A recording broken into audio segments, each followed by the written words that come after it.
Film अभिनेता सुनील शेट्टी ने शिरडी में साईं बाबा के दर्शन किए। उन्होंने मीडिया से बात करते हुए कहा कि वह कई सालों बाद शिरडी आए हैं, लेकिन वह अक्सर यहां आते रहते हैं। सुनील शेट्टी ने बातचीत के दौरान कई सवालों के जवाब दिए और बीच बीच में मराठी भाषा में भी बात की। पाकिस्तानी फिल्मों पर सवाल के जवाब में उन्होंने कहा कि हमें दूसरों की नहीं अपनी बात करनी चाहिए। हमें अपने देश से मतलब है और प्यार से व्यवहार करना, यही हमारे देश की खूबी है। सुनील शेट्टी ने कहा कि हिंदी हमारी राष्ट्रभाषा है, इसलिए इसे सीखना जरूरी है। उन्होंने कहा कि मेरी जन्मभूमि कर्नाटक है और कर्मभूमि मुंबई। अगर मैं मराठी नहीं जानता तो मुझे खुद पर दुख होना चाहिए। मैं चाहता हूँ कि मेरी कर्मभूमि की भाषा मुझे जरूर आनी चाहिए।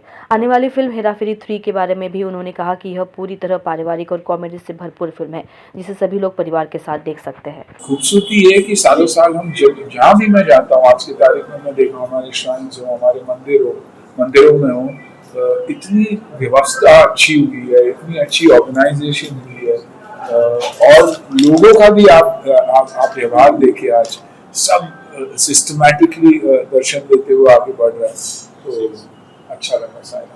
साईं के दर्शन के बाद कैसे महसूस होता है, क्या श्रद्धा है? आई थिंक आंखें भर आती है, और इसलिए एक बार होने के बाद दोबारा चला गया मैं, काफी 2 मिनट अकेले में खड़े रह के बस हमेशा यही मांगता हूँ, दुआ मांगता हूँ कि सब स्वस्थ रहे, और उसके अलावा मैंने कभी कुछ मांगा ही नहीं, मैंने हमेशा यही मांगा है कि हेल्थ सबकी अच्छी रहे, मम्मी की हो या बाकी परिवार की, तो बस यही मांगना है। तो बहुत सालों से था, लेकिन जैसे कि मैंने कहा पिछले 5 साल से गैप हो गया। कहीं ना कहीं बीवी आ जाती थी तो मुझे लगता था कि परिवार से कोई ना कोई आया हुआ, लेकिन आई थिंक मेरा आना बहुत बहुत बहुत जरूरी है। और यहाँ आने के बाद ये महसूस होता ही है, क्योंकि जब आंखें भर आती है तो हमें लगता है कि नहीं यार बहुत बड़ा गैप हो गया, लेकिन कहते हैं ना कि जब बाबा का बुलावा आता है तभी इंसान आता है, और वैसे ही हुआ आज मेरे साथ। करीब 30 साल हो गए पहलवान जिनको आज भी देखते हैं तो रोंगटे खड़े हो जाते हैं, एक अलग महसूस होता है। अजी वो 90s की दशक भी वैसी थी, फिल्में भी वैसी थी, इसीलिए लोग हमारे साथ आज भी रिलेट करते हैं, म्यूजिक से रिलेट करते हैं और कहानियों से रिलेट करते हैं। तो आई थिंक ये बहुत बड़ी बात है, और बाबा की दया है कि लोग हमें भूले नहीं और हमें याद रखते हैं। आज हेरा फेरी 3 आ रही है, परेश रावल जी हो या अक्षय कुमार की फाइन ट्यूनिंग हो गई है। मैं भी सुना हूँ कि फाइन ट्यूनिंग हो चुकी है, अब रिलीज के दिन ही बात करूंगा, उससे पहले हेरा फेरी के बारे में बात ही नहीं करूंगा। क्या अलग रहेगा हेरा फेरी? आई थिंक फैमिली की फिल्म है, शायद वो एक फिल्म जहाँ आप सब मिलके एक साथ, अगर एक बार आप टीवी चालू कर देते तो उसके बाद आपको टेंशन लेने की जरूरत नहीं, शर्माने की जरूरत नहीं। आपको पता है कि लोग सिर्फ हंसने ही हंसने वाले, और छुप के टीवी या मोबाइल फोन देखने की जरूरत नहीं है, परिवार से छुपा के नहीं। वैसे ही फिल्में हमने हमेशा की है, हम वैसी फिल्में करते आए हैं जो हम चाहते हैं कि परिवार देखे, और ये हेरा फेरी भी वैसे ही होगा। पहले सिर्फ जिस फिल्मों से मैं जुड़ता हूँ, मेरी कोशिश यही रहती है कि परिवार जुड़े और बाकी भी हो। पहले सिर्फ सिल्वर स्क्रीन था, जो ओटीटी प्लेटफॉर्म है, जिस तरह से सीरियल से परोसी जा रही है, जैसे आपने बताया कि हेरा फेरी जो है पूरी फैमिली देख सकती है बैठ के, क्या लगता है क्या करना चाहिए? यही कि अच्छी फिल्में बनानी चाहिए, अच्छी सीरीज बनानी चाहिए। जैसे कि आपने कहा ओटीटी आ गया, टेलीविजन आ गया, ये आ गया। मेरा मानना है कि परिवार बड़ा होते जा रहा है, एंटरटेनमेंट का परिवार बड़ा होते जा रहा है। पापा हमेशा सिनेमा ही रहेंगे, बाकी ये सब बच्चे हैं जो पापा का साथ देंगे और आगे चल के उनको सपोर्ट करेंगे। आपने हमेशा यूथ को सपोर्ट किया है, लेकिन अभी देखा जाए तो क्रिकेटर हो गया, फिल्म अभिनेता, ऑनलाइन रवि या ऐसे एडवर्टाइज करते हैं, आपको एडॉल मानते हैं एक्टर को या, तो क्या ये सही लगता है? यूथ को सही दिशा में लेके जाए 100%। अगर सही गुरु को, सही हीरो को फॉलो करेंगे तो रास्ता सही मिलेगा। उनको भी चुनना है कि आप उनको किन को चुनना है, उन्हें डिसाइड करना है।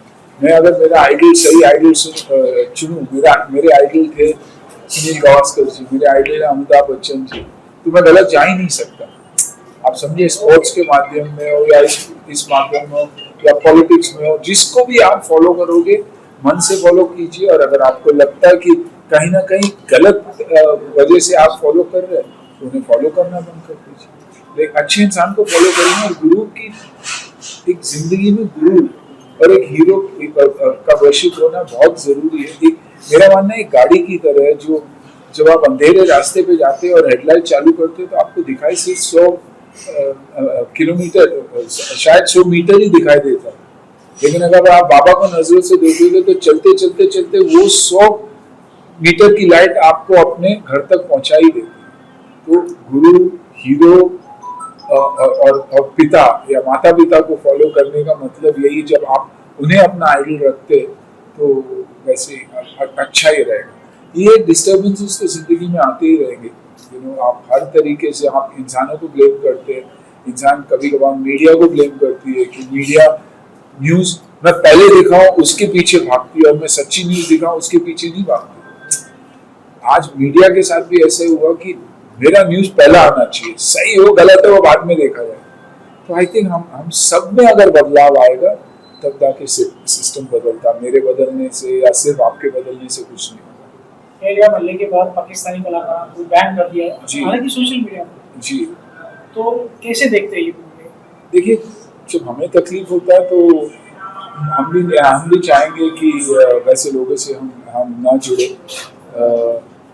रिलेशनशिप्स है, ऊपर नीचे होते ही रहते हैं रिलेशनशिप में, और पहलगाम में जो हुआ उसके बाद तो मैं डेफिनेटली हमेशा कहता हूँ कि बैन होना ही चाहिए।